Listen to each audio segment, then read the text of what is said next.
At Tampa, temperature was 82 degrees.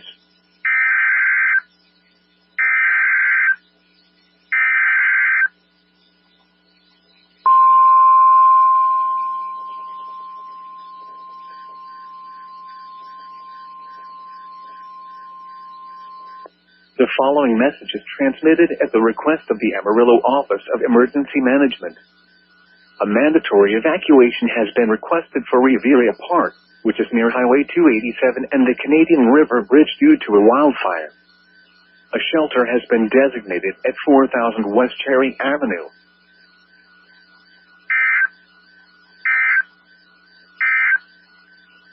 High wind warning remains in effect until 9 p.m. Central Daylight Time this evening. Blowing dust advisory remains in effect until 9 p.m. Central Daylight Time this evening.